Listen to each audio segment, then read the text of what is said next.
माझ्या प्रिय मित्र आणि मैत्रिणींनो, प्रत्येक प्रेम कहाणीचा शेवट सुखात होतो असं आपण ऐकतो. पण काही कथा अशाही असतात ज्या प्रेमाचा अर्थ शिकून जातात आणि त्याचवेळी आयुष्यातील क्रूर सत्यही दाखवून जातात. प्रिया आणि शंतनू एक अशीच कथा. मुंबईच्या गर्दीत आपलं स्वप्न पूर्ण करण्यासाठी धडपडणारी एक निरागस मुलगी आणि तिच्यावर मनापासून प्रेम करणारा एक शांत प्रामाणिक मुलगा. त्यांची मैत्री झाली, प्रेम फुललं आणि त्यांनी आपलं आयुष्य एकत्र घालवण्याचं स्वप्न पाहिलं. सगळं काही एखाद्या परीकथेसारखं सुरू होतं, पण नियतीला हे मान्य नव्हतं. त्यांच्या आयुष्यात एक असं वादळ आलं ज्याने फक्त त्यांच्या शरीरालाच नाही तर त्यांच्या आत्म्यालाही चिरडून टाकलं. ही गोष्ट त्या वादळाची आहे ज्याने त्याच्या प्रेमाचा दिवा विझवला. ही कथा फक्त दुःखाची नाही तर त्या प्रेमाची आहे जे मृत्यूलाही हरवतं. ही कहाणी ऐकताना तुमचे डोळे नक्कीच पाणवतील.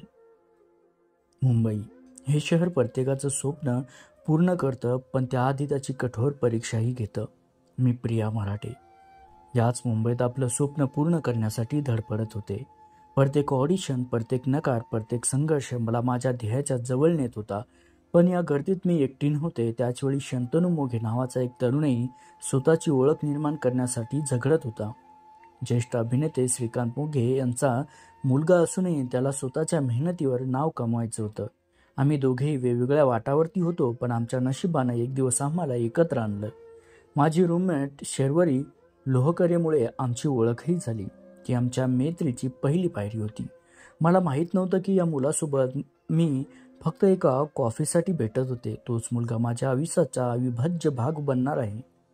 पण हे प्रेम इतकं साधं आणि सोपं नव्हतं, कारण भविष्यात येणाऱ्या वादळाची आम्हाला काहीच कल्पना देखील नव्हती. आमची ओळख झाल्यावर आमची मैत्री खूप छान जुळली. आम्ही तासनतास बोलायचो. तो मला त्याच्या स्ट्रगलच्या गोष्टी सांगायचा आणि मी माझ्या स्वप्नाबद्दल बोलत राहायचे. पण हळूहळू त्या मैत्रीला एक नवं वळण मिळालं. मला आठवतं, त्याच शांत आणि प्रामाणिक स्वभावाने मला खूप आकर्षित केलं. मला असं वाटायला लागलं की हा माणूस खूप वेगळा आहे, इतरांसारखा नाही. तर दुसरीकडे त्याला माझा हसरा स्वभाव आणि कोणतीही परिस्थिती समोर जाण्याची माझी जिद्द खूप आवडली. त्याला माझ्यामध्ये एक अशी मुलगी दिसली जी स्वतःच्या स्वप्नावर विश्वास ठेवते आणि त्याच्यासाठी संघर्षही करते. एकमेकाच्या सहवासात आम्ही दोघेही खूप आनंदी होतो. आमच्या बोलण्यात एक वेगळीच आपुलकी होती. आम्ही एकमेकाच्या सुखदुःखाचे सोबती बनत होतो. पण हे प्रेम होतं का हे आम्हाला माहीत नव्हतं. फक्त एकच गोष्ट माहीत होती, आता आम्ही एकमेकाशिवाय राहू शकत नाही. ही मैत्री फक्त मैत्री नव्हती, हे नातं असं होतं जे शब्दापेक्षाही जास्त बोलकं होतं आणि लवकरच हे अनस्पोकन लव्ह बोलून दाखवण्याची वेळ येणार होती. आमच्या मैत्रीचं रूपांतर प्रेमात झालं आणि 1.5 वर्ष आम्ही एकमेकांना ओळखत राहिलो. तो काळ आमच्या आयुष्यातील सर्वात सुंदर क्षण होता. आमचं प्रेम कोणासमोरही जाहीर नव्हतं, पण आमच्या डोळ्यात ते स्पष्ट दिसत होतं. आम्ही दोघांनीही आमच्या करिअरवरती लक्ष केंद्रित करायचं ठरवलं, म्हणून आम्ही आमच्या नात्याला जगापासून दूर ठेवलं. पण शंतनूला आता हे नातं फक्त आमच्यापुरतं ठेवायचं नव्हतं. एका दिवशी त्याने मला फिल्मी स्टाईलने प्रपोजही केला. त्याने मला एका वेगळ्याच ठिकाणी नेलं, गुडघ्यावर बसून माझ्यासमोर आपलं प्रेम व्यक्त केलं. तो क्षण माझ्यासाठी कोणत्याही चित्रपटाच्या दृश्यापेक्षाही कमी नव्हता. त्याच्या डोळ्यात मी माझ्या भविष्याची स्वप्न पाहिली. हो म्हणण्यासाठी मला एक क्षणही विचार करावा लागला नाही. आमचं नातं आता अधिक घट्ट झालं होतं, पण हे सुंदर गुपित अजूनही एक आमच्या दोघांमधलंच होतं. आम्हाला वाटत होतं की आम्ही हे गुपित बराच काळ जपून ठेवू, पण नशिबाच्या मनात काहीतरी वेगळंच होतं. आमचं प्रेम खूप सुंदर होतं, पण ते गुप्त असल्यामुळे माझ्या मनात नेहमीच एक हुरहुर असायची. मला वाटत होतं आता आमच्या नात्याला एक ओळख मिळायला हवी, पण शंतनूने माझ्यासाठी काहीतरी वेगळंच प्लॅन केलं होतं. एका मोठ्या पुरस्कार सोहळ्यात आम्ही दोघेही उपस्थित होतो. तो स्टेजवरती पुरस्कार स्वीकारण्यासाठी गेला आणि अचानक त्याने माझं नाव घेतलं. सगळ्यासमोर त्याने आमच्या प्रेमाची कबुली दिली. तो क्षण माझ्यासाठी आश्चर्याचा आणि आनंदाचा क्षण होता. माझ्या डोळ्यात आनंद अश्रू होते. त्या क्षणी फक्त माझ्याही नाही तर आमच्या दोन्ही कुटुंबांनाही आमच्या नात्याबद्दल कळालं होतं. आम्हाला वाटलं होतं की त्यांना धक्का बसेल, पण तसं काहीच झालं नाही. उलट आमच्या दोन्ही कुटुंबियांनी आमच्या प्रेमाला आनंदानं स्वीकारलं. त्यानंतर 22 एप्रिल 2012 रोजी एका सुंदर सोहळ्यात आम्ही लग्न केलं. मला वाटलं होतं आता माझ्या आयुष्यातील सर्व सुख मला मिळाली असतील आणि यापुढे फक्त आनंदच असेल, पण आयुष्याने माझ्यासाठी काही वेगळंच लिहून ठेवलं होतं. याची मला तेव्हा कल्पना देखील नव्हती. माझं आयुष्य एका सुंदर स्वप्नासारखं होतं. एक यशस्वी करिअर, एक प्रेमळ नवरा आणि आनंदाने भरलेलं घर. मला वाटत होतं आता माझ्या नशिबात फक्त सुखच लिहिलेलं असेल, पण नियतीच्या मनात काहीतरी वेगळंच होतं. 2021 साली उडजडलं आणि माझ्या आनंदाला ग्रहणच लागलं. ज्या माणसाने शंतनूला घडवलं त्याचे वडील आमच्या कुटुंबाचा आधारवड असलेले श्रीकांत मोघे काका आम्हाला जग सोडून गेले. त्यांच्या जाण्याने शंतनू आतून पूर्ण तुटलेला होता. आमच्या डोळ्यासमोर असा एक माणूस गेला होता ज्याने आम्हाला एकत्र येण्यासाठी आशीर्वाद दिला होता. त्यांच्या जाण्याने घरात एक मोठी पोकळी निर्माण झाली होती. पण जगाचे दुःखाचे ढग अजून दूर गेले नव्हते. माझ्या शरीरात अचानक एक वेगळाच थकवा मला जाणू लागला.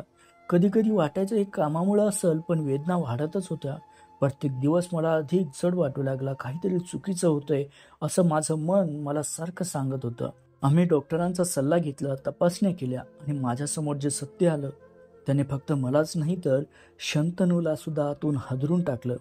माझ्या रिपोर्ट्समध्ये कर्करोगाचा शब्द होता. एका क्षणात माझं हसरं आयुष्य पूर्णपणे बदलून गेलं होतं. आम्ही दोघेही निशब्द झालो होतो.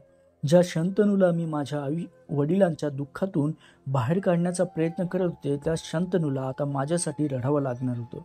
नियतीने माझ्या प्रेमाची परीक्षा घेतली होती. माझ्यासमोर मृत्यू उभा होता, पण त्याहून जास्त मला शंतनूच्या डोळ्यातील भीती आणि दुःख दिसत होतं. आता प्रश्न माझ्या एकटीच्या जगण्याचा नव्हता, तर आमच्या दोघांच्याही अस्तित्वाचा होता. कर्करोगाचं निधन झाल्यावरती माझं आयुष्य पूर्णपणे बदलून गेलं. ज्या वेदना, ज्या कठीण मानसिक त्रासातून मी जात होते, त्या शब्दातही सांगता येणाऱ्या नव्हता. पण सर्वात माझ्यासमोर एक माणूस खंबीरपणे उभा होता, तो म्हणजे माझा शंतनू. त्याने माझ्यावर प्रेम केलं, पण आता तो माझ्यासाठी एका देवदूतासारखा होता. तो माझी काळजी घ्यायचा, मला धीर द्यायचा आणि कधीच एकटं सोडायचा नाही. प्रत्येक केमोथेरपीच्या वेळी तो माझ्यासोबत असायचा. माझ्या हातात हात घालून मला म्हणायचा, आपण दोघे मिळून यावर मात करू हं. त्याच्या डोळ्यातील चेहऱ्यावरची काळजी पाहून माझ्या डोळ्यातही पाणी यायचं, पण त्याचवेळी मला लढण्याची ताकदही मिळायची. त्याच्या प्रेमामुळे, माझ्या जिद्दीमुळे मी त्या वेदनावर मात केली. 2 वर्षाच्या अथक संघर्षानंतर अखेर तो दिवस आला जेव्हा डॉक्टरांनी सांगितलं, तुम्ही कर्करोगमुक्त झाला आहात. आणि दोघेही आम्ही आनंदाने रडलो त्या दिवशी. त्या क्षणी मला वाटलं आता आमचं दुःखाचं पर्व संपलंय आणि आमच्या प्रेमाचा विजय झालाय. पण नियतीने आमच्यासाठी एक वेगळाच आणि सर्वात मोठा आघात लिहून ठेवला होता, याची आम्हा दोघांनाही कल्पनाही नव्हती. कर्करोगावर मात केल्यावर आम्ही दोघेही खूप आनंदात होतो. आम्हाला वाटत होतं की आयुष्याने आम्हाला आमचं प्रेम परत दिलंय. आम्ही आमच्या भविष्याची स्वप्न पुन्हा नव्याने रंगवायला सुरुवात केली. पण आम्हाला माहीत नव्हतं की नियतीने आमच्यासाठी एक क्रूर खेळ रचला आहे.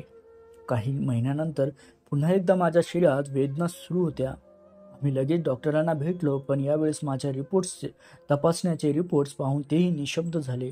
कर्करोग परत आला होता आणि यावेळी तो माझ्या शरीरात वेगाने पसरला होता.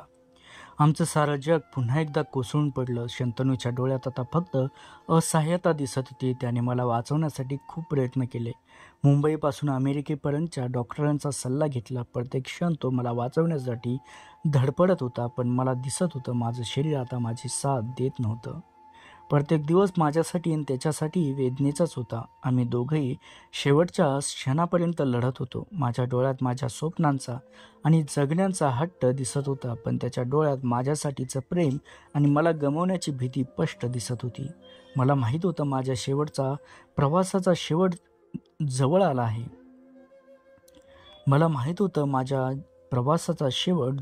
आहे. पण माझ्यासोबत माझ्या या लढ्यात माझा शंतनू आता फक्त एकटा पडला होता. माझ्या शरीराने अखेर साथ सोडली. 31 ऑगस्ट 2025 रोजी वयाच्या 38व्या वर्षी मी या जगाचा निरोप घेतला. ज्या शंतनूने मला वाचवण्यासाठी इतके प्रयत्न केले, तो माझ्या डोळ्यासमोर एका क्षणात पूर्णपणे तुटला. त्याने काही वर्षापूर्वी आपल्या वडिलांना गमावलं होतं आणि आता त्याने त्याच्या आयुष्यातील सर्वात महत्त्वाच्या व्यक्तीला, त्याच्या प्रेमाला गमावलं होतं. माझं निधन झालं, पण माझं प्रेम, माझी जिद्द अजूनही जिवंत आहे. मी एक अभिनेत्री म्हणून तुमच्यासमोर आले होते, पण एक सामान्य स्त्री म्हणून मी तुमच्या मनात एक वेगळी जागा निर्माण केली आहे, याचा मला विश्वास वाटतोय. माझ्या कथेचा शेवट कदाचित दुःखद असेल, पण ही कथा एका मृत्यूची नाही. ही गोष्ट आहे त्या प्रेमाची, जे कोणत्याही संकटावर मात करतं. ही गोष्ट आहे त्या हिमतीची, जी जीवनाच्या शेवटच्या श्वासापर्यंत लढते. माझ्या आठवणी, माझं प्रेम, माझी जिद्द घेऊन मी तुमच्यासोबत नेहमी राहील. माझ्या कथेच्या प्रत्येक भागातून तुम्हाला एकच गोष्ट सांगायची, प्रेम हेच खरं आयुष्य असतं आणि ते कधीही संपत नाही. मंडळी, तुम्ही माझ्यावर देखील असंच प्रेम करत असाल तर या व्हिडिओला जास्तीत जास्त लाईक करा. कमेंटमध्ये माझ्यासाठी 2 शब्द लिहा आणि या चॅनलवर अर्थपूर्ण कथा, गोष्टी ऐकवल्या जातात तर या चॅनलला सबस्क्राईब देखील नक्की करा.